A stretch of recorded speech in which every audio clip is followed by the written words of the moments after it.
Bonjour à tous et à toutes, shalom au peuple de Dieu. Aujourd'hui c'est dimanche, et oui les jours passent très vite, et nous sommes dans sa sainte présence avec le Seigneur afin d'apporter la parole de Dieu qui est vivant, qui est tranchant et qui vivifie tout être qui s'approche du Tout-Puissant. Et c'est une joie de vous retrouver, mes frères et mes sœurs, afin d'écouter la parole, afin que nous soyons tous remplis de joie en cette journée, parce que Jésus n'a pas changé, il est toujours le même, hier, aujourd'hui, et chaque jour il nous inspire un peu plus de s'approcher de lui, de croire en sa sainte parole et de pouvoir écouter tout ce qu'il nous a à nous dire depuis le début que Jésus a été venu sur terre afin que nous soyons tous sauvés par sa grâce, ceux qui veulent s'approcher de lui. Le Seigneur, il est là, il est le Tout-Puissant, et sans lui, nous ne serons pas vivants tels que nous sommes, puisqu'il nous a permis de vivre sur cette terre, et il attend que nous soyons convertis en sa parole, afin qu'un jour nous puissions le retrouver quand il viendra nous chercher sur cette terre.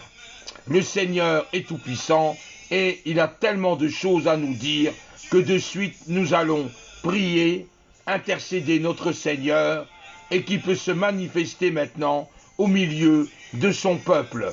Seigneur, nous te louons, nous te remercions parce que Seigneur, tu as les paroles de la vie, tu as les paroles que tout être a besoin pour vivre sur cette terre. Nous vivons, c'est vrai, des épisodes, nous vivons des combats, nous vivons des difficultés, mais toi seul, Seigneur, nous permets de franchir les étapes afin de venir vers toi, vers le sacerdoce royal qui est ta parole, parce que ta parole nous vivifie, la parole que tu nous as donnée nous nourrit, afin que nous puissions nous nourrir de ta parole et de grandir avec toi, afin que nous soyons appelés amis, que nous soyons tes amis et que nous puissions être une famille unis dans le Seigneur, parce que Seigneur, tu as les paroles de la vie, tu as les paroles qui nous font du bien, tu as les paroles de notre destinée sur terre. Merci Seigneur pour ce que tu vas encore apporter aujourd'hui avec ce que tu nous as enseigné.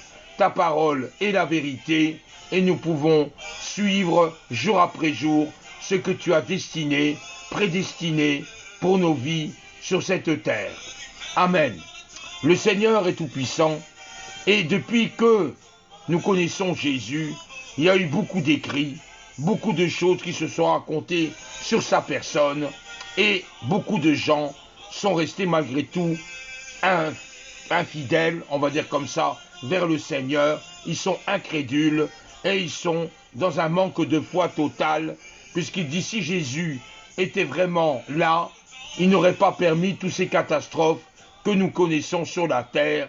Ça ne nous permettrait pas de vivre tous ces drames, tous ces meurtres, toutes ces guerres, toutes ces haines raciales, ces haines de toutes choses ne seront pas là, parce que Dieu permet toutes ces choses, nous ne le comprenons pas, puisque soi-disant il est bon, pourquoi permet-il cela? Il permet de choses comme ça étranges, que des guerres puissent survenir, des cataclysmes, des tremblements de terre, des accidents de voiture, des avions qui s'écrasent, et nous remettons tout ça sur la faute de Dieu, en disant si vraiment Dieu existerait, pourquoi permettrait-il toutes ces choses-là? On a écrit un tas de livres sur Jésus, on l'a déformé dans toutes les situations telles qu'il était. Un jour on dit qu'il était homosexuel, puisqu'il vivait avec des hommes. Un autre jour, on va dire qu'il commettait l'adultère avec Marie-Madeleine, dont il a eu des enfants. Une autre fois, on dit que Jésus c'était la superstar et qu'il y avait un tas de femmes qui étaient à ses pieds. Il pouvait choisir les femmes qu'il voulait. On a dit que Jésus était venu sur terre en étant bien habillé en roi, avec un tissu, avec une bande violet au bord de sa robe. Et toutes ces choses-là, on raconte et on raconte et on raconte. Et finalement, on déforme totalement qui il était Jésus, qui était cet homme venu sur terre et qui a bouleversé le monde, bouleversé les civilisations, bouleversé les nations et bouleversé les continents, puisqu'on se pose toujours la question, qui est Jésus? Qui est-il? Un tantôt, on le représente avec une croix vide, et une autre fois, on le représente avec un homme sur cette croix crucifié. Une autre fois, on représente Jésus dans une petite crèche, mais on ne présente plus comment il était quand il était adulte. Certaines religions se sont accaparées de l'image de Jésus pour faire des dogmes. Certaines sectes ont choisi Jésus pour faire un leader, pour en faire le titre d'une publication, le titre d'une religion. On en fait un tas de détails, même dans la loi, dans la vie de tous les jours que nous connaissons. Il y a des lois qu'on a prises dans la Bible pour instituer dans l'humanité actuellement. Nous avons pris le catéchisme dans certaines religions où on oblige les enfants à croire en Jésus, et dans la vie actuelle, ils ne sont ni chrétiens ni autre chose, ils sont que des hommes et des femmes en ayant une connaissance de Jésus, mais ne savent pas qui il est réellement. Alors on en fait des dessins, on représente Jésus tantôt avec une barbe, tantôt il n'a pas de barbe, tantôt avec une moustache, tantôt avec des longs cheveux, tantôt avec un teint basané. Même certains disent que Jésus était africain, qu'il était noir de peau, et d'autres disent non, il était blanc, l'autre il était basané. Finalement, on vient aussi aux yeux, il a des yeux bleus, non, il avait des yeux verts, non, il avait des yeux marrons, et on en fait un tas de choses sur lui. On dit tellement de trucs bizarres que finalement les hommes se demandent si vraiment Jésus a existé. Si ce Jésus, qu'on en parle, est réel, ou c'est une invention des hommes pour faire croire que Jésus était là. Or, si on regarde l'histoire, bien avant Jésus-Christ, il avait des pharaons. Le temps des pharaons en Égypte a existé évidemment, puisqu'on peut aller visiter les pyramides à Luxor, en Égypte, et dans d'autres endroits de l'Égypte, on voit encore ces édifices monstrueux où on mettait le pharaon mort, et ces pyramides étaient dirigées vers le soleil, puisque eux ils avaient la représentation du soleil qui était la suprématie de l'humanité. Or, si Jésus n'existait pas, il faudrait peut-être expliquer qui était Pharaon, qui était César, avec son armée romaine, où il a conquéri énormément de pays, où on a pu aussi Napoléon Bonaparte, avec qui il a eu des guerres, il y a eu un territoire qui a été conquis. Tous ces hommes-là, pourquoi ont-ils existé? On a fait des écrits, on a fait des choses sur eux, on a appris en tant qu'historique, on a pu voir des archéologies, on a pu voir des vestiges, on a pu voir des armes qui appartenaient à cette époque-là. Et là, Jésus, on en doute, on en vient à dire qu'il n'existe pas, alors qu'on en parle pratiquement tous les jours avec un calendrier que nous connaissons, où nous faisons des pauses dans la Pentecôte, dans l'Ascension, dans la période de Noël, et toutes ces choses-là, on en parle. On parle même de Jésus à l'école, on le décrit comme un être spirituel qu'il a vécu, on en fait une ligne du temps avec l'an zéro, tout ce qui était avant c'était la préhistoire, tout ce qui était de l'histoire, et après on a mis les plans zéro, et on a fait l'époque contemporaine que nous connaissons en 1900, etc., etc. Puis finalement l'histoire continue à progresser, mais Jésus reste finalement un élément avec qui on s'attarde dans l'histoire, et on se pose toujours la question, qui était-il vraiment? Qu'est-ce qu'il est venu faire sur Terre? Qu'est-ce qu'il est venu apporter? D'autres, des personnes célèbres, des personnes qu'on en parle, comme Charlemagne, qui aurait, entre guillemets, formé l'école. On parle de D'Artagnan, on parle de personnes qui ont connu comme les Trois Mousquetaires. On parle vraiment de beaucoup de choses sur cette terre, des hommes et des femmes. Marie Curie, qu'elle aurait pu inventer donc tout ce qui était médical, tout ce qui était radioactivité. Nous avons pu parler d'Einstein, qui a fait la relativité, qui a fait que... Voilà. Donc on en parle de tous ces hommes-là comme des gens qui ont été scientifiques et qui ont découvert quelque chose, comme Newton, la pesanteur de Newton, on parle d'Archimède, on parle de différentes théories, et on y croit, puisque ces personnes-là ont montré sur la Terre qu'une pomme, comme Newton, tombe d'un arbre, évidemment, la pesanteur, l'attraction terrestre attire cette pomme vers la Terre, elle ne va pas flotter dans l'air.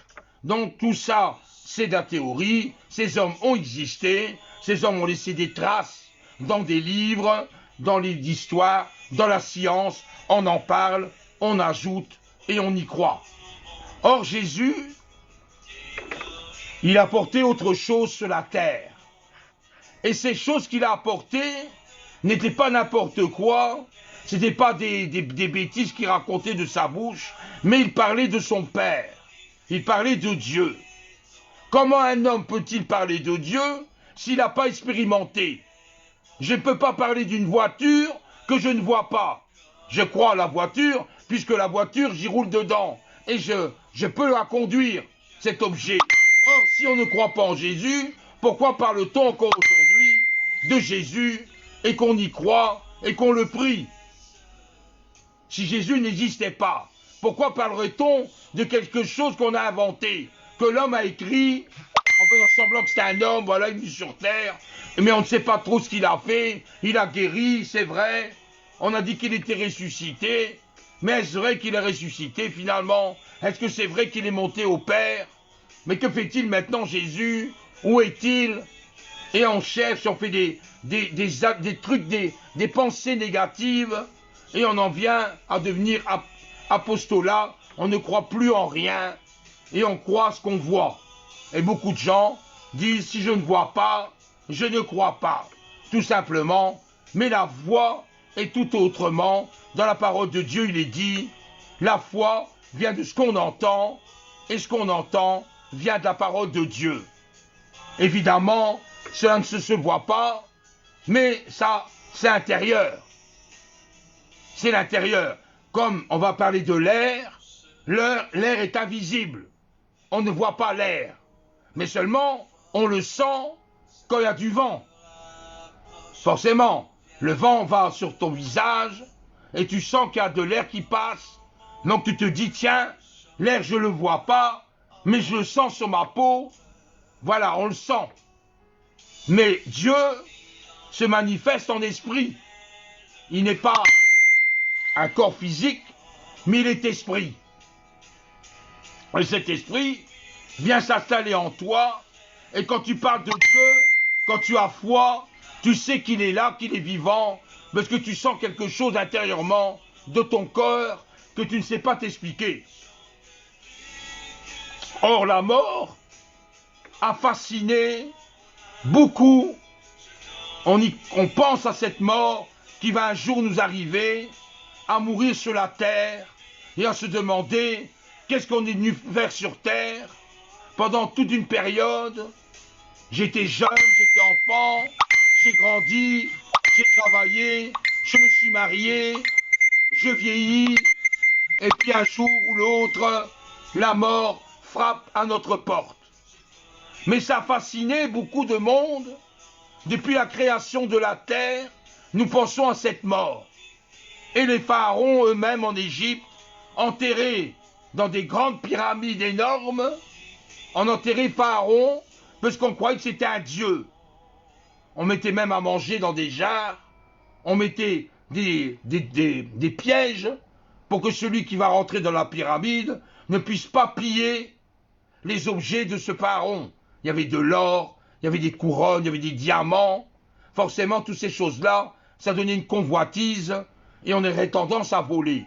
On a fait des oubliettes, on a fait des attrapes pour que les gens puissent rentrer. Ils se faisaient tuer pour ne pas piller. Donc, la mort a toujours été fascinant pour l'homme, contrairement à un animal. Où l'animal, la mort, il s'y attache pas.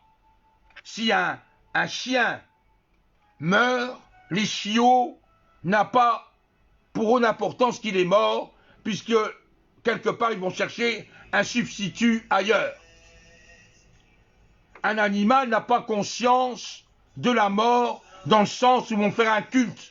Ils ne vont pas faire une cérémonie Ils ne vont pas construire un cercueil comme l'être humain, ni ensevelir dans la terre, ni mettre une pierre tombale sur le mort. Et pour lui, l'animal, c'est fini, la vie, elle continue pour les autres. Il n'y a pas de sentiment là-dedans. Or, nous, on est voué de sentiments. Qu'on connaît quelqu'un, un membre de la famille, quelqu'un qui décède, on pleure. On a du chagrin, puisqu'on le connaît. On savait qui il était, et on sait qu'on ne le verra plus, puisqu'il n'est plus là. Et on va pleurer, on aura du chagrin, et nos souvenirs vont revenir dans notre esprit. Un animal, non. Donc, on voit bien la différence déjà entre une pensée humaine et des animaux qui sont autour de nous. Un animal, il vit, il mange, il boit, et c'est tout. Pour lui, il vit sa laps de temps, et la mort, excusez-moi, la mort est là, et c'est fini pour l'animal. Mais l'être humain a cette pensée de pouvoir vivre le plus longtemps possible afin de ne pas mourir. Mais la mort est quand même là. La mort, il est présent malgré tout. Et la vie continue malgré cette mort. Et on se pose la question tout le temps, qu'est-ce qu'il a après la mort? Qu'est-ce qui attend? D'autres, des agnostiques, des laïcs, des personnes qui ne croient pas en Dieu, pour eux la mort est la fin de toute chose sur terre. Il est mort, terminé, il n'y a plus rien après, c'est poussière, et on retournera dans la poussière de la terre, et notre vie s'arrête là. Mais pour les chrétiens et les chrétiennes, c'est tout autre. On sait qu'on est mort, on n'est pas mort pour être mort dans la terre, c'est notre corps terrestre qui va rester dans cette terre. Mais notre âme intérieure sera dans un endroit au jugement dernier, quand Jésus reviendra sur terre de retour, comme dit les Écritures, comme dit la parole de Dieu, qui est la Bible. Il le dit, et je crois, parce que la Bible est la vérité, la seule vérité sur terre, c'est la Bible, et rien d'autre. Et nous savons que la fin n'est pas terminée, et qu'il y a une seconde vie avec Jésus, si notre vie a été juste devant Dieu. Et que veut dire d'être juste? C'est des gens qui lisent la parole de Dieu, qui la méditent, et qui vivent selon ce que la parole de Dieu dit, évidemment. Ça ne sert à rien de lire quelque chose et ne pas faire ce que cette chose vous dit. On lit un roman, on sait l'histoire du roman, du livre, et puis voilà, après on oublie, parce qu'on sait l'histoire. Mais la Bible est tout autre. Elle nous explique un tas de choses pour notre bien-être, et comment suivre Jésus, qui est le Messie, le roi de gloire. Or, si on parle de Jésus, on le représente sur une croix. Qu'est-ce que c'est cette croix? À quoi sert-elle? Et pourquoi faire des croix partout? Juste à en mettre même autour du cou, à en mettre sur la fenêtre, à en mettre sur n'importe quel endroit, on met des croix. La croix représente, premièrement, quelque chose de terrible. C'était le pire des sanctions que donnait un Romain à quelqu'un qui était rebelle à Rome, à l'Empire romain. C'était une punition. C'était quelque chose d'horrible de mettre quelqu'un où on mettait sur une croix, on le clouait aux mains, on le clouait aux pieds, on redressait la croix pour que tout le monde puisse voir qui cette personne qui est sur la croix, vivant, naturellement, et on mettait un écriteau au-dessus de la tête pour représenter ce qu'il a fait et pourquoi il est puni et pourquoi il va mourir sur la croix. Un homme ne peut défendre sa cause s'il ne croit pas à ce qu'il fait. Je m'explique. On ne peut pas dire que Jésus n'existe pas, que Dieu n'existe pas, que fait-il un homme sous la croix en disant « Père, pardonne-leur parce qu'ils ne savent pas ce qu'ils font » alors qu'il a donné sa vie avec souffrance. Parce qu'imaginez bien, des clous qui rentrent dans votre main, ce n'est pas rien. Un clou qui rentre dans vos pieds, ce n'est pas rien. Imaginez-vous un peu la petite blessure que vous avez en coupant des roses et qu'il y a une épine qui vous blesse la main, vous saignez, vous avez déjà mal. Une mal au niveau de ce pic qui rentre dans votre peau. Alors imaginez un clou. Imaginez un clou, pas n'importe quel clou. Ce n'est pas un clou qu'on a maintenant avec une machine. C'était des clous qu'on fabriquait soi-même. Des clous artisanaux, on va dire comme ça, avec une pointe spéciale, avec du fer forgé. Donc c'était des clous qui étaient terribles. Ça a dû blesser terrible, casser les os de la main pour pouvoir être cloué sur un bois. Imaginez un peu un homme qui dit qu'il n'existe pas Dieu. Que fait-il sur la croix pour une cause qui n'existe pas? C'est insensé. Il faut être fou. Or, Jésus l'a fait. Pour qui? Ben pour nous, évidemment. Il n'a pas fait ça comme ça, pour faire plaisir donnant sa vie à quelqu'un. Il l'a fait pour ses amis, pour tout le monde. Pour qu'on soit sauvés, puisque c'est nous qui devons mourir. À cause de nos péchés, à cause de nos fautes perpétuelles sur la terre. Alors dire que Dieu ne fait rien. Mais toi, que fais-tu pour Dieu? Qu'est-ce que tu fais pour lui, pour que tu puisses vivre avec lui, sans qu'il y ait tous ces problèmes sur la terre? S'il y a des problèmes sur la terre, parce qu'on met Dieu de côté. Et oui, comment Dieu peut te protéger si toi tu ne fais rien pour Dieu? Et que tu le renies, que tu l'injures, et que tu dis des méchancetés sur lui. Or, pourquoi tu dis des méchancetés sur lui, puisque toi tu dis que Dieu n'existe pas? À quoi sert de le critiquer? À quoi sert de le juger, puisque tu dis que Dieu n'existe pas? Alors c'est le comble. Tu parles de Dieu, tu dis que c'est lui, mais tu ne crois pas. On ne peut pas dire à quelqu'un qu'on ne croit pas et de l'injurier si cette personne n'existe pas. Et on n'en parlerait plus ici, en 2020, de Jésus, si Jésus était inventé par les hommes. Si Jésus était une invention, on n'en parlerait plus aujourd'hui. On aurait dû la faire et on ne croit pas. La religion a défalsifié Jésus. Jésus n'est pas dans une petite crèche. Jésus n'est pas sur une croix. On représente un crucifix. Il n'est plus sur la croix. Il a ressuscité. Ça, c'est difficile à le croire. Très difficile pour ceux qui disent que Dieu n'existe pas. Pourtant, c'est la vérité. Je ne mens pas. Je ne suis pas venu ici pour t'apporter des bobards, ni des paroles qui n'existent pas. Moi, tout ce que je crois, c'est en ce livre qui est la Bible. Et jusqu'à maintenant, aucun scientifique n'a pu dire que la Bible était falsifiée, que c'était faux.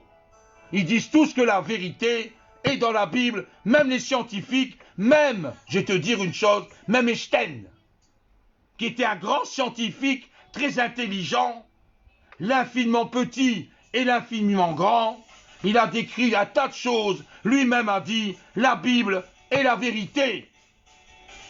Et nul scientifique, que ce soit des historiens, des physiciens, ceux qui font de la géographie, ceux qui croient à des théories, ils n'ont jamais su dire que la Bible est fausse et qu'il y a une erreur dans la Bible. Ils ne l'ont jamais trouvé. Pourtant, ils l'ont étudié. Même la NASA, si elle est attachée, la NASA, c'est un centre terriblement scientifique, que tout est démontré. On envoie même des fusées, on envoie des satellites sur les planètes actuellement, sur Mars, sur Uranus, pour savoir ce qui se passe sur ces terres-là. C'est la NASA.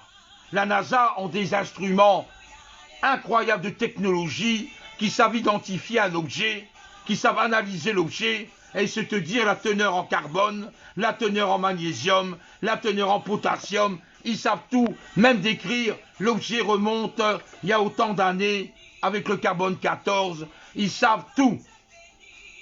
C'est la science. Or, la Bible a été étudiée en tant que livre spécial, en tant que livre un peu mystique. Qu'est-ce que renferme la Bible? qu'est-ce qu'elle dit? J'aurais tant à apprendre ce qu'elle renferme, et ces gens-là ne croient pas en Dieu, n'ont pas la théorie de Dieu. Pour eux, c'est qu'un livre, comme on a écrit un livre.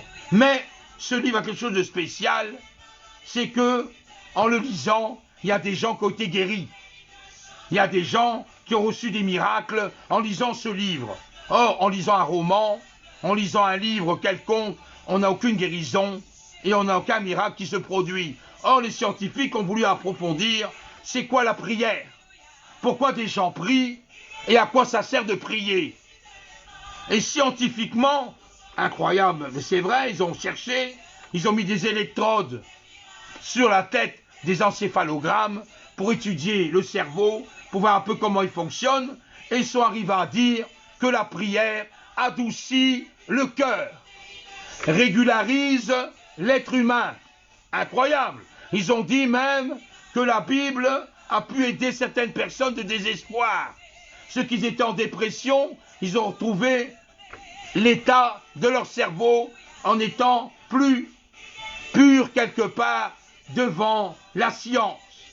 On n'a trouvé aucun défaut dans la prière, au contraire, ça a même un effet sur le cœur, et tout ce qui était cardiaque était rétabli par la parole de Dieu. On régularise sa pulsation, on régularise sa fonction respiratoire. Donc on a dit, bah écoutez, il est bien de prier. Voilà, ils sont arrivés à cette conclusion-là, puisqu'ils ne savent pas démontrer le contraire. Or, ils ont bien voulu trouver une faille pour pouvoir dire le contraire, mais ils n'ont pas trouvé. Actuellement, ils sont toujours en recherche de savoir si Jésus est bien vivant. Or, moi je vous dis une chose, c'est qu'à l'époque de Jésus, il y avait des gens qui écrivaient qu'est-ce qu'ils voyaient. Et certaines personnes ont écrit des livres sur Jésus en ce temps-là. Et c'est des personnes qui étaient tout à fait athées, ils n'étaient pas disciples de Jésus, mais ils ont écrit des documents en prouvant l'existence d'un homme qui s'appelait Jésus et qui portait la parole, comme il est dit dans la Bible, et qui guérissait certains malades jusqu'à des miracles. Ces gens-là étaient tout à fait des gens dans le monde qui n'ont jamais connu Jésus, il le dit dans des écrits, donc ça pour montrer la véracité de ce que je vous raconte. Or, si c'est quelque chose qui n'existe pas, on n'en parlerait pas. On parle bien de l'histoire qui nous est là tout le temps. L'histoire n'a pas changé, il y a eu le Moyen-Âge, il y a eu le Nouvel Âge, on va dire comme ça, la New Age, il y a eu un tas d'événements. En 1912, il y a eu le Titanic qui a coulé. En 1933, il y a le dirigeable Van Hindenburg où il a brûlé. Ça, c'est de l'histoire. On ne sait pas nier, puisque ça s'est passé et on a écrit des livres sur cette histoire. Napoléon a existé, évidemment, comme a existé Mussolini en Italie, comme Ceausescu en Roumanie, on en parle, comme Léopold II qu'on en parle en ce moment en Belgique, comme le roi qui était là à cette époque-là, Léopold II a existé, puisqu'on a même fait des statues à Bruxelles en vénération de cet homme qui se disait roi de la Belgique. Donc l'histoire, on ne peut pas nier, il y a une histoire dans toute vie, il y a une histoire dans ta vie, et il y a une histoire dans ta famille, et ça se perpétue ainsi. On ne peut pas nier le sang. Or Jésus, on en parle encore aujourd'hui, mais est-il vivant? La question de se poser, ouais c'est vrai, peut-être que cet homme a existé finalement, ouais on en parle, c'est vrai, il a parlé avec ses disciples, il a apporté quelque chose sur terre, mais finalement, au bout du compte, est-il toujours vivant ou il est mort dans son tombeau? Or, dans les Écritures, il est dit que Jésus a dit à ses disciples, je mourrai 3 jours, je serai enseveli dans la terre, mais au 3e jour, je ressusciterai. Les Romains avaient entendu ça, ils ont dit, oh là là, on va empêcher les disciples de venir voler son corps dans le tombeau, de peur que les gens croient en Jésus. Ils ont mis un grand rocher à l'entrée du tombeau et ils ont mis deux gardes romains qui surveillaient la tombe de Jésus. Ils étaient assermentés de faire attention qu'il n'y a pas des disciples qui auraient essayé de voler le corps et de faire croire aux gens que Jésus est vivant. Or, au troisième jour, Marie de Magdala, Marie, la mère de Jésus, et d'autres femmes avaient coutume, quand on était mort, d'ensevelir ton corps, et on mettait du myrrhe, on mettait de l'encens, et on mettait quelque chose sur ton corps, avec un linceul également, un drap blanc, où on ensevissait le corps. C'était la coutume juive. Or, ce rocher avait bougé, et quand Marie est rentrée dans le tombeau, elle n'a pas vu le corps de Jésus, il n'était plus là. Les Romains n'étaient plus là non plus, donc elle se disait, mais qu'est-ce qui s'est passé ici? Et un ange, qui était présent dans le tombeau, a dit à cette femme, « Femme, que cherches-tu? Qu'est-ce que tu cherches ?» Ben, elle dit, Jésus. Jésus, où est-il? N'a-t-il pas dit que 3 jours dans la terre, et après il sera auprès de ses disciples? Ah oui, c'est vrai, il avait dit ça. Eh bien, il a accompli sa parole. Il a été voir les disciples en disant, Jésus, il est là. Et Jésus est apparu avec eux, et il est resté 40 jours et 40 nuits avec ses disciples. Et ensuite, il est monté au ciel, assis à côté du Père, à sa droite, et il a dit, je serai votre médiateur entre les hommes et Dieu, le Père, et j'intercéderai pour vous jusqu'à la fin du temps où je reviendrai sur terre. C'était un bouleversement de paroles, un bouleversement de choses humaines, et nul n'aura entendu parler de ça spirituellement, parce que c'était une révolution. Un homme meurt et il ressuscite. Incroyable. Il y a eu, au temps de Jésus, des morts également qui ont ressuscité. Et oui, ressuscité, ils étaient morts, mais ils ont ressuscité. Et même un enfant, il a pu ressusciter également, il était mort. Mais Jésus n'a jamais parlé de mort, il a parlé de sommeil. Elle dort. C'était incroyable, mais c'était une histoire. Même maintenant, on pourrait penser que cette histoire, c'est pas possible qu'un homme ressuscite.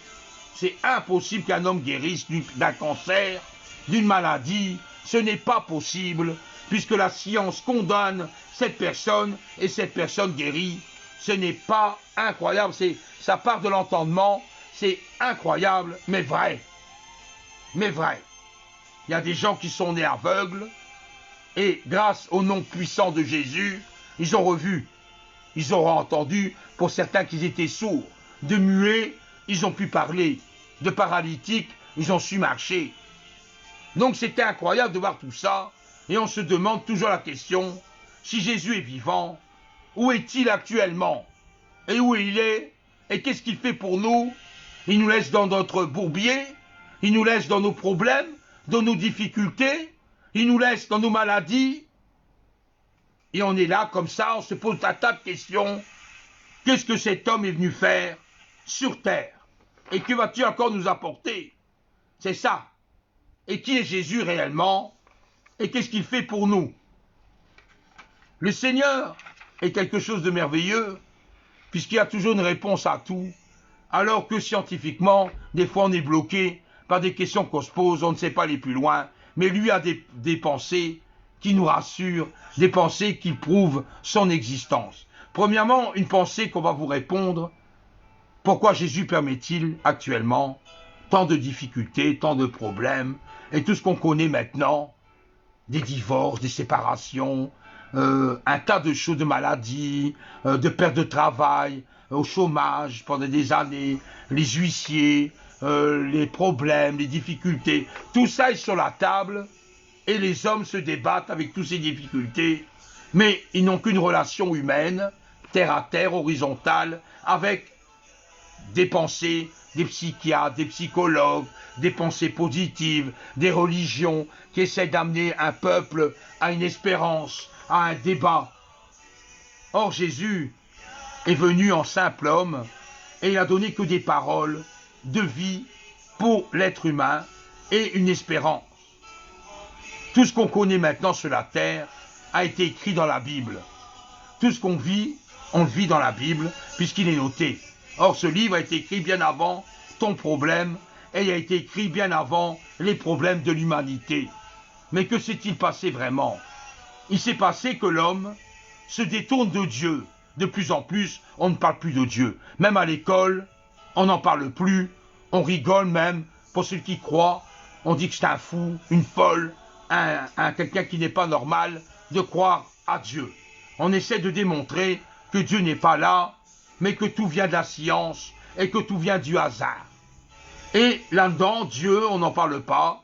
Donc on vit selon nos pulsions naturelles d'un homme et d'une femme, notre caractère, nos pensées, et tout ça, nous voulons marcher dans la vie avec notre bagage intellectuel, nos liens que nous connaissons sans Dieu. Comment Dieu peut-il agir dans ta vie si déjà tu ne crois pas en lui? Si tu dis que Dieu n'existe pas, que Dieu j'en ai pas besoin, Dieu ne peut pas t'aider, évidemment.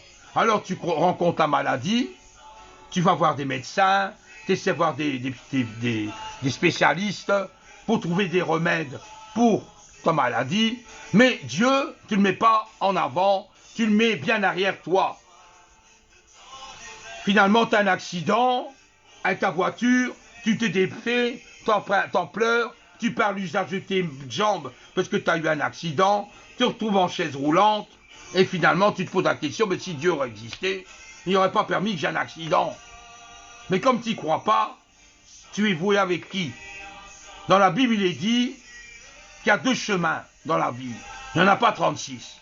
Un chemin étroit qui mène à la vie éternelle, donc vers Dieu, et large, un chemin qui mène à l'enfer, en perdition. Il n'y a pas d'autres 36 chemins, il n'y a pas un chemin intermédiaire, ce n'est pas vrai, il n'y a que deux chemins. Donc dans ta vie, tu as le choix de suivre soit Dieu, ou soit le monde, sans Dieu. Ça c'est ton choix, un choix personnel. Mais moi je te dis que vivre sans Dieu, ce serait vivre en manquant quelque chose, en manquant un élément à l'intérieur de toi. Et cet élément, l'homme essaie de le combler sans l'existence de Dieu. Par les jeux, par le sport, par le cinéma, par les films, par un tas de choses qui distraient, puisqu'il y a un vide en toi, et tu essaies de combler ce vide avec les éléments qui se trouvent autour de toi, le monde. Je ne te dis pas de devenir un moine, ni devenir une nonnette, de sortir du monde et être enfermé dans des bâtiments en pensant que Dieu est dans ce bâtiment-là. Ce n'est pas vrai non plus.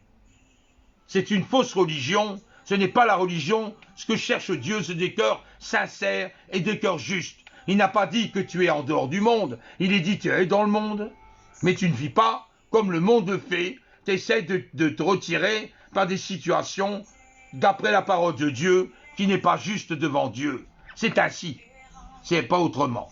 Donc Dieu, quelque part, tu te poses toujours la question, est-il vivant? Jésus, où il est? Jésus, premièrement, quand il est monté au Père, il a parlé, on verra ça plus tard, qu'est-ce qu'il a dit au monde, mais il est venu habiter en toi. Habiter en moi? Mais comment? Il a fait le temple du Saint-Esprit en toi, et ce temple te permet de te protéger de tout ce qui se passe dans le monde, puisque Dieu habite en toi, dans ta vie, une fois que tu l'as accepté réellement, pas accepté religieusement, mais accepté avec un cœur pur, un cœur sincère, tu t'es donné à Jésus. Là, Jésus prend le contrôle de ta vie, et tu dois faire des efforts, bien sûr, pour suivre Jésus, comment il vivait, comment il a vécu sur terre, et qu'est-ce qu'il a annoncé dans la vie actuelle que tu vis, et dans la vie future, quand il reviendra sur terre. Tout ça, c'est la parole de Dieu qui le dit. Et Jésus a dit lui-même, je m'en vais préparer une place dans le ciel, afin que quand je reviendrai, votre nom soit inscrit dans le livre de la vie. Amen. Amen, merci Seigneur. Ça, c'est une promesse. Il reviendra. On n'en parlera plus. Comme maintenant, on n'y croit pas. Mais le peuple qui croit en Dieu, les amis de Jésus, va monter avec lui. On a beau se moquer de Dieu, on a beau rigoler de lui, on a beau dire n'importe quoi sur lui, mais Dieu te pardonne malgré tout. Père, pardonne-leur, parce que tu ne sais pas ce que tu fais. Mais Dieu est la solution de tous tes soucis et de tous tes problèmes. Quand l'ange est apparu dans le tombeau, quand Jésus n'était plus là, l'ange a dit, « Pourquoi cherchez-vous parmi les morts celui qui est vivant ?» Celui qui est vivant, mais il est mort. Mais il a dit aussi que 3 jours après, je ressusciterai. Que se passe-t-il? Il n'est point ici, dans le tombeau, mais il est ressuscité. Souvenez-vous de quelle manière il vous a parlé. Pendant qu'il était sur terre, dans son ministère, il a parlé évidemment de sa mort et de sa résurrection. Il en est parlé à l'avance. Donc il rappelle, l'ange, de ce que Jésus a dit quand il était vivant sur terre, à ses disciples et à le monde, qui il était réellement. Il a dit de quelle manière il vous a parlé lorsqu'il était encore en Galilée et qu'il était vivant. Il faut que le Fils de l'homme soit livré entre les mains des pécheurs, qu'il soit crucifié, qu'il est ressuscité, et le 3e jour. Et quand l'ange a tout raconté ça, elle s'est souvenue que Jésus avait dit la même chose. La parole de Dieu dit, et elles se souviennent des paroles de Jésus. Ça, quelque part, ces écailles qui étaient dans ses yeux ont parti. Elle a pu voir la réalité. Jésus avait déjà prédit sa mort et sa résurrection. Donc, avec ces paroles que l'ange lui a dit, elles ont dit, bah oui, c'est Jésus. C'est pas possible. Comment cet homme, si elle ne considérait pas que c'était un ange, comment sait-il toutes ces choses, si ce n'est qu'un envoyé de Dieu, un ange? On voit ça dans Luc, chapitre 24, au verset 5. La mort n'a pas su retenir Jésus. Amen. La mort ne l'a pas retenu, puisqu'il est ressuscité. Eh oui, 3 jours après, il est parti. Et il s'est montré 40 jours avec ses disciples, et ensuite, dans une nuée, il est monté dans le ciel, assis à la droite du Père, pour intercéder pour nous, pour intercéder pour toi, mon frère, pour intercéder pour toi, ma sœur. La foi est importante dans ce monde actuel, où la foi n'y est plus, où on ne croit plus en rien, on croit à la science. Mais qu'est-ce que la science peut apporter? Le coronavirus, as-tu trouvé un remède? Le cancer, as-tu trouvé le remède pour guérir ton cancer? Le sida, as-tu trouvé le remède pour guérir de ton sida? Eh non, l'homme n'a pas trouvé. Or, moi je vous dis, et c'est la vérité, des gens avaient le cancer, ils avaient le sida, le coronavirus, ils ont été guéris grâce à la prière, à l'imposition des mains, et le malade a été guéri. Je vous dis la vérité, je ne suis pas fou, je ne suis pas un personne qui raconte des bêtises, mais je vous dis la vérité, ça a été écrit, on a vu avec nos yeux, regardez un peu sur YouTube, regardez un peu ce qu'on vous montre dans des églises, dans des assemblées, où la guérison, elle est totale. Où vient cette guérison? Où vient-il? Un homme peut-il se guérir soi-même? Un homme peut arriver à surmonter une maladie? À être guéri? Non. Un remède peut le guérir? Comme ces maladies que je vous ai données? Eh ben non, on n'arrive pas. Mais Dieu, lui, il peut le faire. Il suffit de croire. Il suffit d'avoir la foi. Et il va remonter ta maladie. Il va remonter les éléments que tu penses que tu ne seras pas faire. J'ai connu des gens qui n'avaient plus qu'un mois à vivre. On leur a dit, la science est au bout. On va vous donner des médicaments pour atténuer vos douleurs, votre souffrance, mais nous ne savons rien faire scientifiquement, médicalement et humainement. Nous arrivons à la fin et on ne sait plus quoi faire et il n'y a plus que la mort qui vous attend. Imaginez un peu cette personne, elle sait qu'elle va mourir dans les jours qui suivent. Pensez cela, que vous êtes au bout du rouleau, au bout de votre vie, et vous savez que la mort vous attend. Saurais-tu vivre ainsi? Je ne crois pas. On sera angoissé de savoir quand ça va arriver ma mort. Quel jour et quelle heure, et quel mois et quelle année.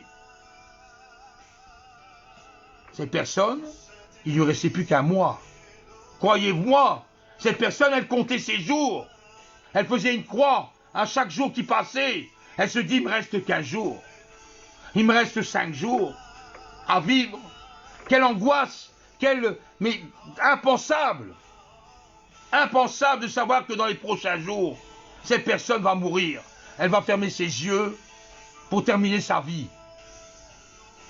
Or, quelques jours avant, le Seigneur est apparu dans cette vie.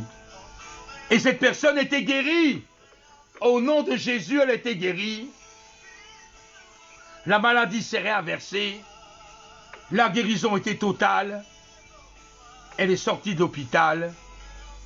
Les médecins n'en revenaient pas. Les médecins ne voulaient pas dire c'est un miracle. Parce que s'ils disaient ça, quelque part ils y croyaient en Dieu. Or, par orgueil, par vanité, non, c'est pas Dieu, je sais pas expliquer, mais non, c'est pas Dieu. Et on essaye de démontrer les choses, alors qu'eux-mêmes, ils sont subjugués, eux-mêmes sont perplexes. Mais que s'est-il passé dans cette vie pour qu'elle puisse sortir alors que la science nous disait que dans les jours qui suivent, la mort s'ensuit. Or, elle a été guérie. Donc Dieu en est capable. Dieu crée des situations où tu peux guérir. Ne crois pas que tu es perdu pour tout temps, mais il peut te guérir. S'il peut te guérir d'une maladie, s'il peut te guérir radicalement de quelque chose, il peut résoudre tes problèmes également. Toutes tes difficultés les résout, puisqu'il est tout-puissant. Il est le Fils de Dieu. C'est lui qui a créé l'humanité. Qu'est-ce qu'on a se tracassé la tête de savoir comment la terre est venue, de quelle manière est apparue? Ça n'a plus beaucoup de sens, puisqu'on s'en fout quelque part, de savoir que la terre elle tourne autour du soleil. Ça ne nous amène à rien de le savoir. On peut le comprendre, que la terre tourne autour du soleil, oui c'est bien. Les autres planètes tournent, ok, pas de problème. Il y a la vie sur Terre, mais pas sur les autres planètes. Ok, ça c'est de la science, on est content, on est bien de savoir. Mais qu'est-ce que ça nous apporte dans la vie actuelle? Ça ne nous amène rien. Or Jésus, il est la résurrection et la vie. Et quiconque croit en lui a la vie éternelle. Donc ma mort physique n'est pas une mort finish, mais une mort poussière de corps. Mais mon âme ira avec le Seigneur. Amen. Amen. Dieu l'a ressuscité sur la délivrance de la mort, pour qu'il n'est pas possible, qu'il faut revenir à la vérité, puisque Dieu fait les choses telles qu'elles est, selon la vérité. Et qui est la vérité, si ce n'est que Jésus seul? Un verset que tout le monde connaît. Car Dieu a tant aimé le monde qu'il a donné son Fils unique, Jésus-Christ, afin que quiconque croit en lui ne périsse pas, mais qu'il ait la vie éternelle. Amen. Il a donné son Fils unique sur la croix pour souffrir de ce qu'il a vécu sur terre, pour nous donner la vie. Et on est en vie actuellement, c'est grâce à lui. Si on est en bonne santé, c'est grâce à lui. Et on est bien avec le Seigneur. Qu'est-ce qui nous empêche de le croire? Pourquoi on ne croirait pas en lui? Pourquoi nous mettrons tous nos fautes sur lui? Tout ce qui se passe dans le monde, c'est à cause de Dieu. Mais que fait le monde pour Dieu? C'est la créature qui doit aller vers son créateur, et pas l'inverse.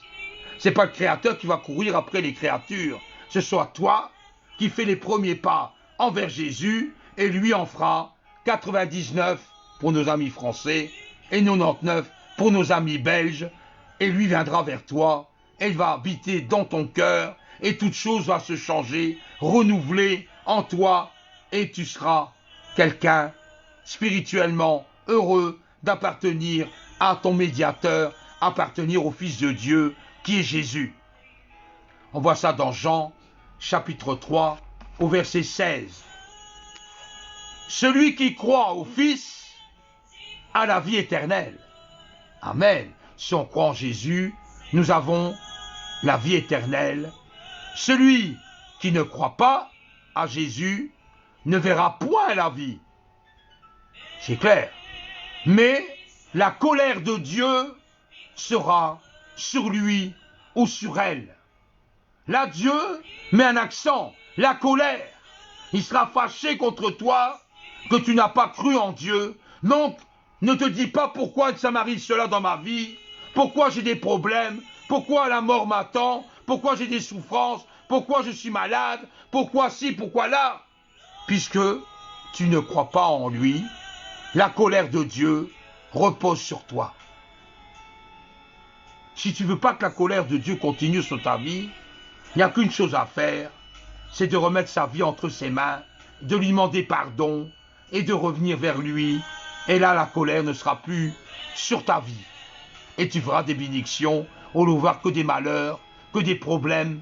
Tu verras les solutions s'arranger, tu verras les problèmes disparaître, parce que tu as mis ta foi en action et tu as cru en sa parole. Or, la vie éternelle n'est quelque part le commencement de ta croyance envers lui, envers ta foi, envers ton espérance qui est la parole de Dieu. Dieu est magnifique, Dieu est celui qui répond à ton besoin. Voici, je suis à ta porte et je frappe. Jésus frappe à ta porte de ton cœur, de ta vie. Si quelqu'un entend ma voix, il entrera par la porte. J'entrerai chez lui, je souperai avec lui, et lui avec moi, dit le Seigneur. Nous voyons dans Apocalypse, au chapitre 3, au verset 20.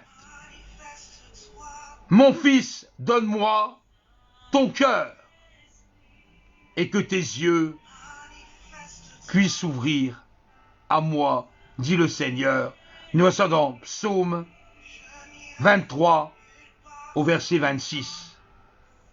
C'est pas la foi qu'on est sauvé. C'est pas la foi, l'espérance de ce qu'on entend, la croyance de ce qu'on croit. Ne crois pas en un homme, ne crois pas en une femme, ne crois pas des choses terrestres, mais crois au Fils de Dieu, qu'il est la vie éternelle. Jésus est le seul à avoir dit sur cette terre, aucun homme ne fût-ce que célèbre dans l'histoire, ne fût-ce que intelligent dans notre époque. N'importe quel homme n'a pas su dire une phrase qui est celle-ci. Une phrase, aucun homme n'aurait dit, parce que c'était une phrase de quelque chose qui est vraiment la vérité, la seule vérité, et rien que la vérité, c'est celle-ci. Jésus dit, je suis la résurrection et la vie. Celui qui croit en moi vivra quand même qu'il soit mort. Amen. Mais quelle vérité! Mais quelle vérité cette parole a! Je suis la résurrection et la vie. Aucun homme n'a dit ça sur terre à part Jésus. Aucune personne n'a eu l'audace de dire cette phrase-là. Il est la résurrection. Il est la vie éternelle. Croyez en lui. Avancez vers lui. C'est le seul qui a dit cette parole. Jésus a dit autre chose avant de repartir au ciel, assis à la droite de son Père. Il a dit, allez! Ce n'est pas allez, fais ceci, fais cela. C'est un ordre. Allez! Faites de toutes les nations des disciples. De toutes les nations, de toute la terre, des disciples. Les baptisant au nom du Père, du Fils et du Saint-Esprit, et enseignez-leur à observer tout ce que je vous ai prescrit, à observer tout ce qui est écrit dans la parole de Dieu, qu'a dit Jésus. Donc, il faut observer tout ce qui a été dit dans la parole de Dieu. Et voici, je suis avec vous tous les jours jusqu'à la fin du monde. Dans Matthieu, chapitre 28, au verset 19 à 20. Quel homme peut dire cela si ce n'est pas le Fils de l'homme ou le Fils de Dieu? Quel homme a dit, je serai avec vous jusqu'à la fin du monde? César a dit ça, Napoléon a dit ça, Caligula a dit ça, Néron a dit ça. Personne ne l'a dit. Ramsès II, personne n'a dit cela. Je serai avec vous jusqu'à la fin du monde, si ce n'est le Fils de Dieu. Amen. Amen, mes frères et sœurs. Écoutez bien, personne n'a dit cette parole. Aucun écrit historique a été dit cela, mais la Bible l'a dit. La parole de Dieu le dit. Où est-il Jésus aujourd'hui? Où est-il? Que fait-il? Qu'est-ce qu'il va faire? Dieu est le Père, le Créateur, Jésus qui est son Fils, il est au ciel, et Jésus est à côté de son Père, en entendant l'ordre de son Père, pour revenir sur terre, pour nous enlever, et partir avec lui dans son royaume. Et oui, c'est la destinée de tout chrétien, croyant, avec foi. Nous savons que nous n'allons pas mourir sur la terre, même si on fait mourir sur la terre, mais on ne sera pas perdu éternellement, puisque le Fils de Dieu intercède pour nous, et on aura la vie éternelle avec lui. Jésus n'est point ici. L'ange l'a dit, Jésus n'est point ici dans le tombeau. Il est ressuscité. Amen. Il est ressuscité. Nous voyons dans Matthieu, chapitre 28, au verset 6. Ne crains pas, moi je suis le premier et le dernier et le vivant. Et j'étais mort, et voici, je suis vivant au siècle des siècles. Amen. Jésus est bien vivant, mais pas dans un corps d'homme, pas dans un corps de femme, mais en esprit.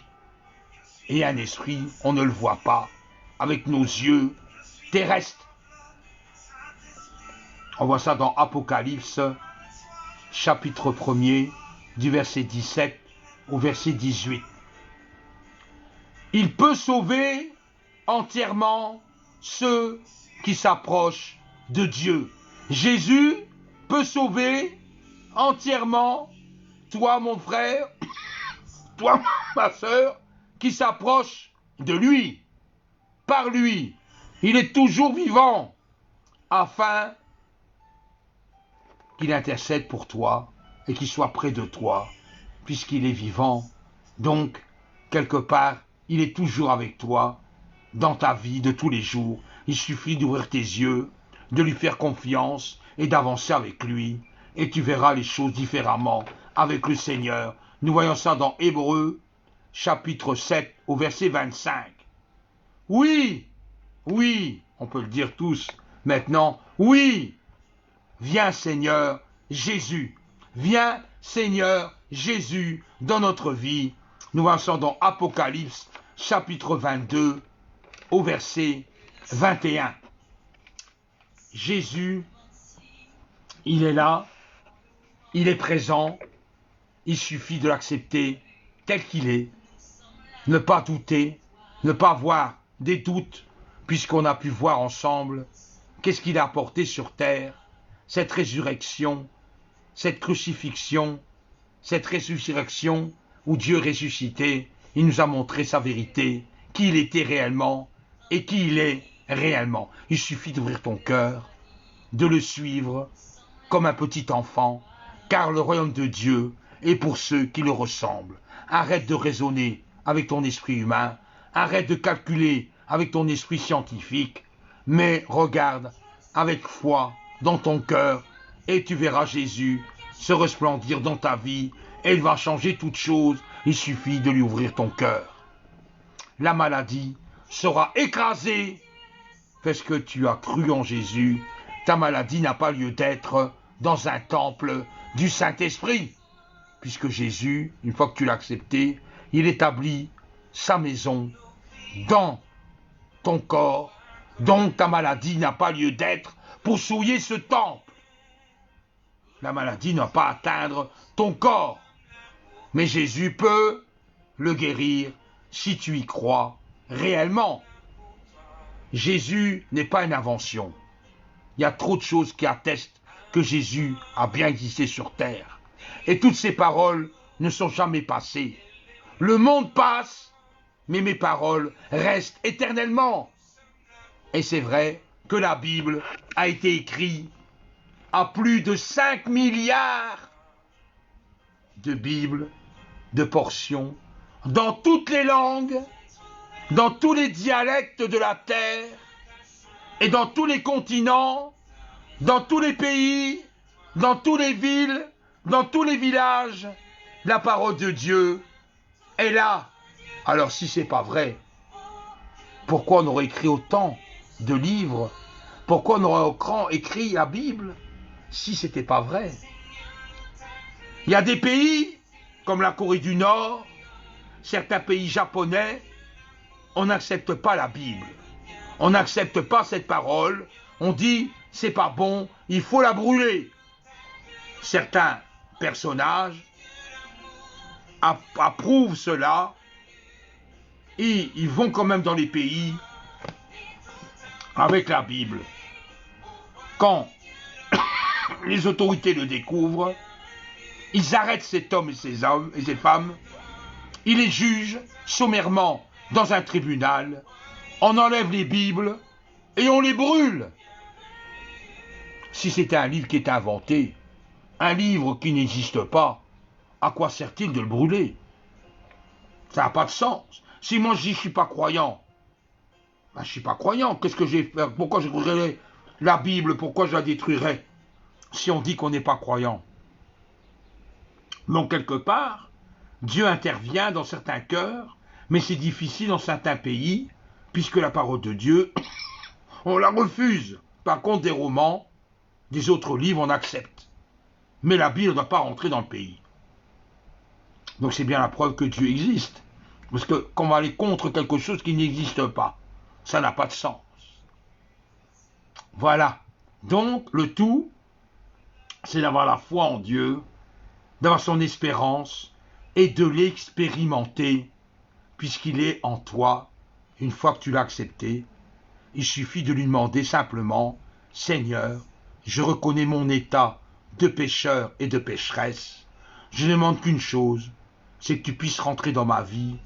Je te demande pardon pour mes difficultés, pour mes péchés et pour ma maladie. Et je voudrais tant que tu fasses quelque chose dans ma vie. Et Seigneur, viens à mon secours. Je ne veux plus devenir incrédule. Je ne veux plus devenir quelqu'un qui ne croit pas. Mais je veux simplement le croire. De mes yeux, fais de moi ton instrument. Fais de moi ce que tu as lieu de faire. Et j'aurai la vie éternelle avec toi. Merci Seigneur. C'est une simple prière, mais qui a tant d'impact et tant de volonté.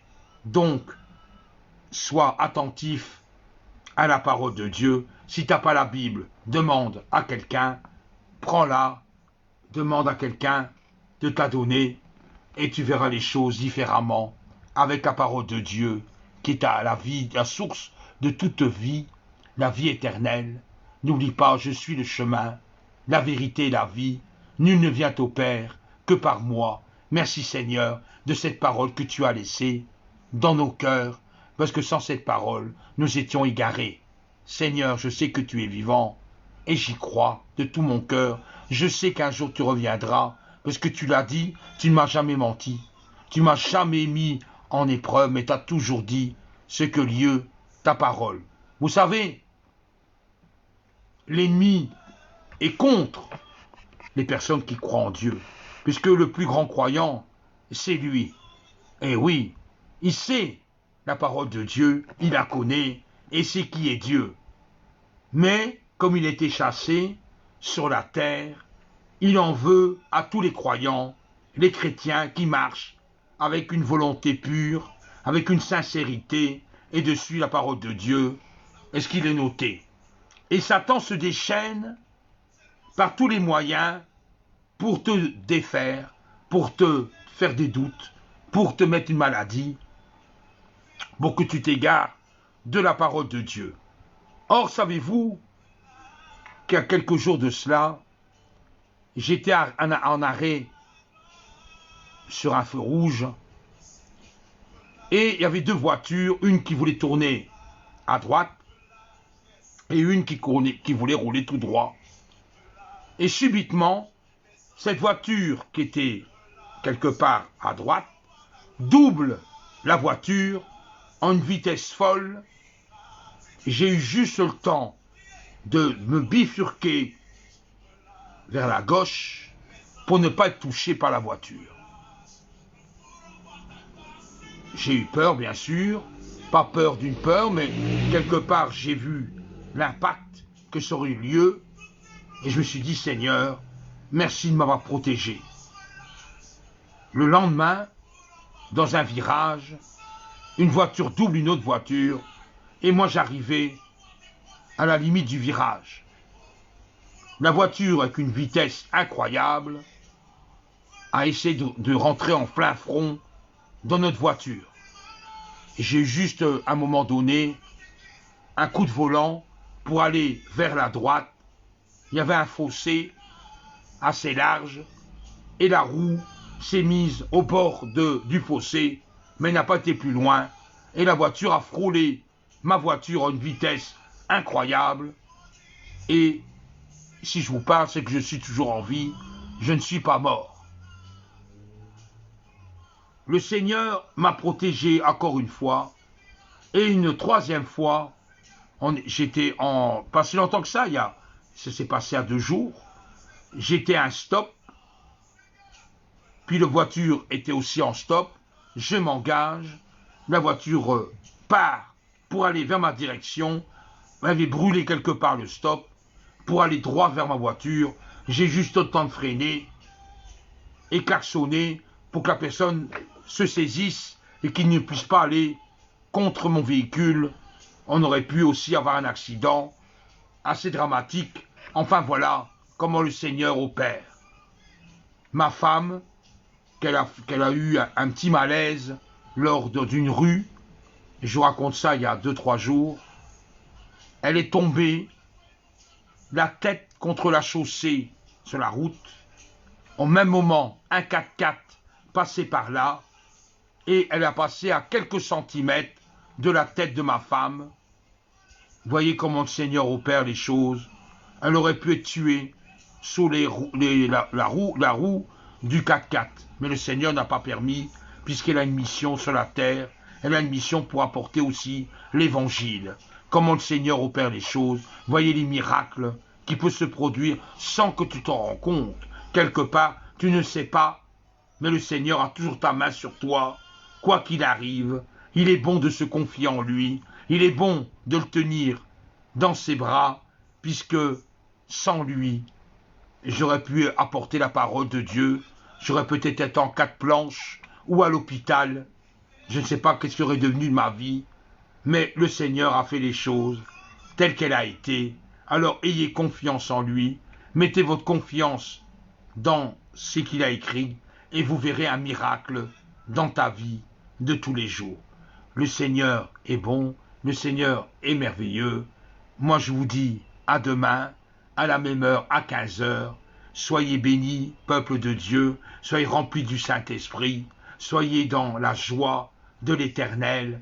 Moi je vous dis demain à 15 heures, mais il y a un groupe qui est là à 18 heures avec des enfants qui louent le Seigneur avec un cœur d'enfant, qui l'ont à cœur d'aimer le Seigneur, qu'il est beau de voir des enfants qui se lèvent pour le Seigneur, au lieu de se rebeller contre ses parents, au lieu de dire des méchancetés sur les parents, au lieu de détruire une famille, eux ils s'unissent pour la gloire de Dieu. Donc encouragez-les à 18 heures afin d'écouter les petits hymnes, les petites chansons, même si pour vous c'est que des détails, parce que vous connaissez la chanson, mais quelque part en voyant la foi des enfants, ça vous donne quelque chose en montrant, mais finalement qu'un enfant peut y croire, alors pourquoi pas un adulte qui peut croire comme un enfant. Que le Seigneur vous garde, et moi je vous dis à demain, à 15 heures, soyez bénis. Amen.